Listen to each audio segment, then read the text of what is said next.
গরুদের গোসল করানো হইতেছে দুপুরবেলা। আমরা দুপুরবেলা প্রতিদিনই গোসল করাই, এক বেলায় গোসল করাই, অনেকে দুই বেলা গোসল করায়, বাট আমরা এক বেলায় গোসল করাই। এই বড় গরুকে গোসল করানো হইতেছে।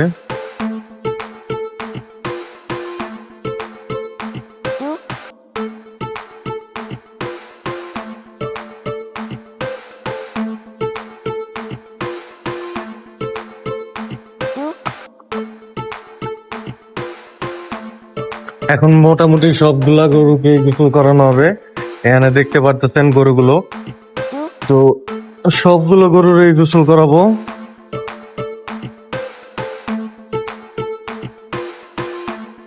এই যে কালো গরুটা,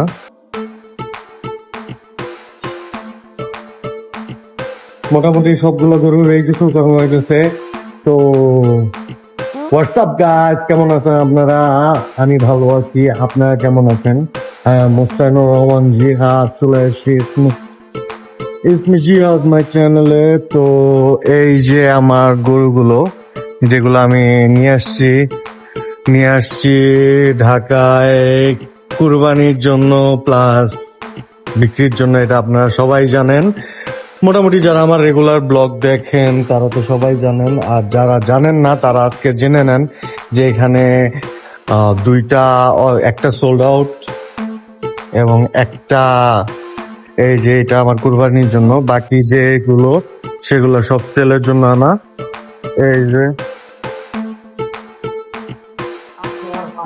এই যে এখন গোসল করানো হচ্ছে, গোসল করাচ্ছে একদিকে, এই যে এই ভদ্রলোক খাচ্ছে। দেখেন খাবারগুলো আমরা অবশ্যই ভালো খাবার দেওয়ার ট্রাই করি। এই যে দেখেন খাবার, তো এই যে গোসল, সে তো খুব সুন্দরভাবে গোসল করতেছে।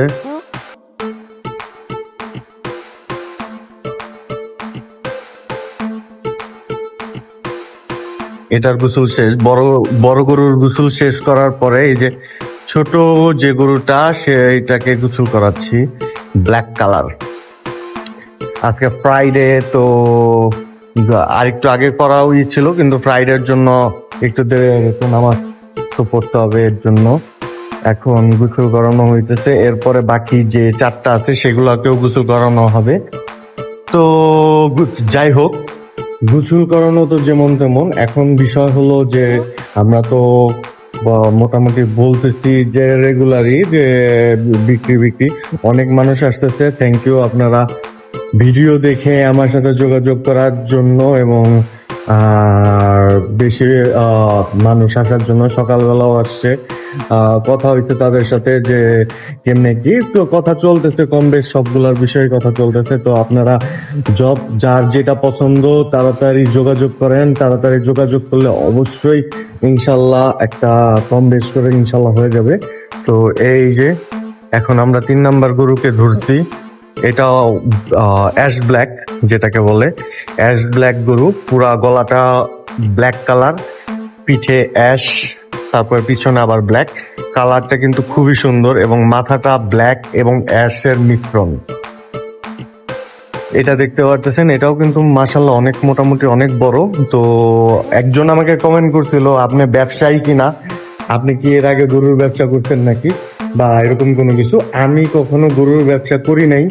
তো চিন্তা করলাম এবার কুরবানির ঈদের সময় চিন্তা করলাম যে কুরবানির গরু আনতে যখন যাচ্ছি, তো সাথে 1-2টা গরু নিয়ে আসি। আর আমি এই প্রতিবারই ঢাকার হাট থেকে কিনি, এবার ফার্স্ট টাইম আমি এত দূরে যে গরু কিনছি, যে আমার ওইদিকে আবার আমার ভাইয়ার শ্বশুর বাড়ি। ব্যস্ত হয়, চিন্তা করলাম যে যাই, ওইখানে থাকার কোনো সমস্যা নাই, প্যারা নাই। এর জন্য চিন্তা করে যে নিজের কুরবানির জন্য গরু আনতে গিয়ে তখন চিন্তা করলাম যে আচ্ছা 2-4টা গরু নিয়ে যাই। তো আমার কোনো এক্সপিরিয়েন্স নাই, বা আমি কোনো এরকম কোনো কিছু জানি না যে কিভাবে কেমনি কি করতে হবে। তো আপনারা চাইলে দেখতে পারেন। এখন এর জন্যই বলতেছি আপনাদের হেল্প তো অনেক দরকার, কারণ যখন আমি পারি না, জানি না, তো আমার কোনো এক্সপিরিয়েন্স নাই। ভাইয়ার মোটামুটি এক্সপিরিয়েন্স আছে, ভাইয়া এর আগেও নাকি করছে, বাট আমার কোনো এক্সপিরিয়েন্স নাই, আমার ফার্স্ট টাইম। তো আমি ফার্স্ট টাইম, এর জন্য আপনাদেরকে বলতেছি। এই যে আমার তো কোরবানির গরুগুলো দেখতেছেনই, সাইড থেকেও দেখতেছেন এবং পাশ থেকেও দেখতেছেন। এই যে ব্যাক কিক দেয়, দেখেন কত সুন্দর ব্যাক কিক দেয়। এরকম করে কেউ কোনো গরু দিতে পারবে? আপনারা ব্যাক কিক পাইতে হইলেও আর ফুটবল খেলায় জিততে হইলেও এই গরুটা দিতে পারেন আপনারা। এটা ফুটবল খুব ভালো খেলে, দেখেন ব্যাক কিকটা কিভাবে দিল। তো এরকমই ব্যাক কিক সে দেয়, এটা দেয় আর ওই কালোটা দেয়, বাকিগুলা ব্যাক কিক দেয় না, ফ্রন্ট কিক দেয়। আর এই যে আমার যে রিফাত, ও তো এই পর্যন্ত কয়টা কিক খাইছে তার কোনো ঠিক নাই। তো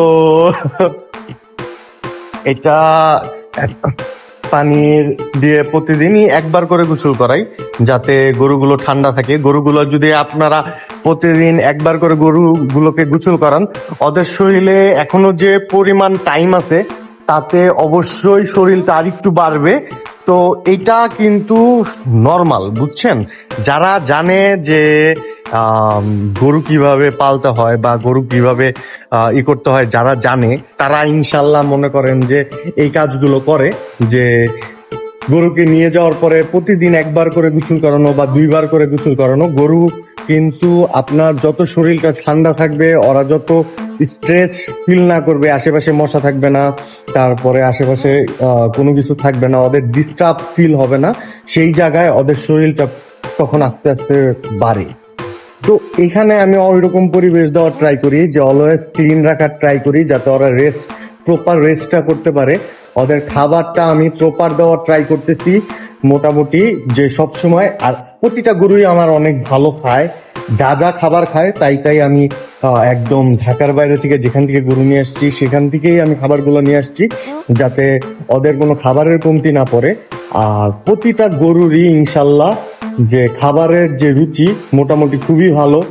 তো আর গরুগুলো চঞ্চল, লাফালাফি এটা করে, এটা থেকে বোঝা যায় গরুগুলো কতটুকু অ্যাক্টিভ, কতটুকু শরীরে চর্বি কম হবে, এই জিনিসগুলো। কারণ একটা গরু যখন মুভ করতে না চায় তখন তার ভিতরে চর্বি, যেমন আমাদেরও এরকম হয় যে আমরা ঘুমায়া থাকলে কিন্তু শরীর ফুলে যায়, মোটা হয়, নানান রোগ ব্যাধি ধরে।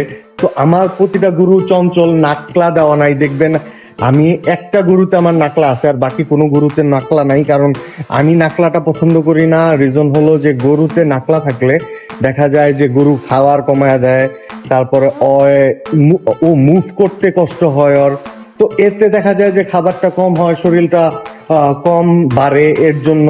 তো মোটামুটি রিফাত একলাই কন্ট্রোল করতেছে, এতে আশা করি ওর কোনো প্রবলেম হচ্ছে না গরু সামলাইতে। তো এখন বিষয়টা হলো যে আপনারা চাইলে দেখতে পারেন যে গরুগুলোর কি অবস্থা, চাইলেই দেখতে পারেন ইনশাল্লাহ। তো আপনারা আশা করি যে আমার সাথে যোগাযোগ করে আসতে পারেন। এই যে আমার যে কুরবানির গরুটা দেখেন কি সুন্দর করে দাঁড়ায় আছে, খাবারটা সামনে নিয়ে সে সুন্দর, ওর টাইম মতো, ওর আবার টাইম মতো খাবার খাইতে হবে।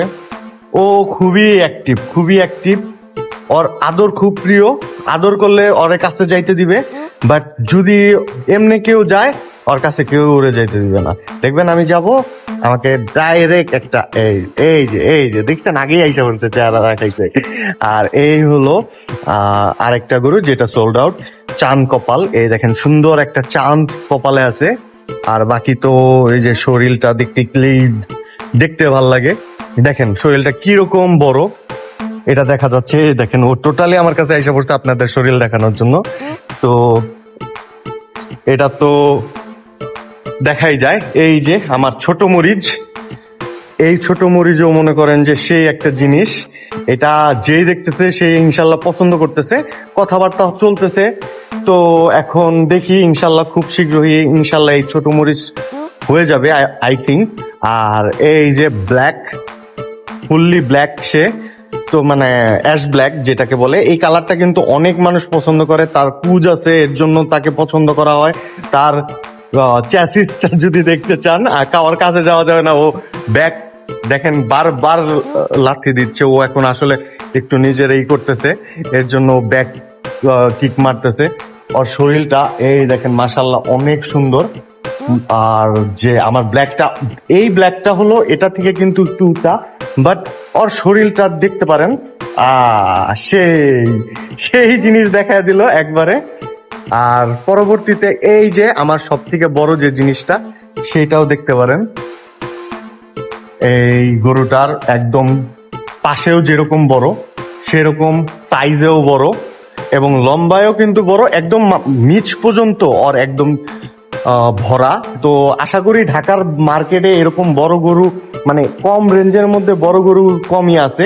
তো রিফাত পায়ের মধ্যে এই পায়ে একটু দাও তো।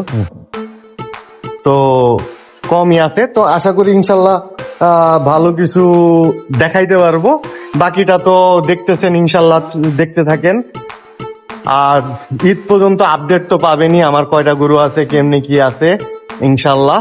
তো এখানেই আজকে সমাপ্তি, এখানেই সমাপ্তি দিই। আল্লাহ হাফেজ সবাইকে। আর যদি কোনোটা সেল হচ্ছে সেটা অবশ্যই লাইভ আপডেট আমি আপনাদের জানাবো ইনশাল্লাহ। তো আল্লাহ হাফেজ।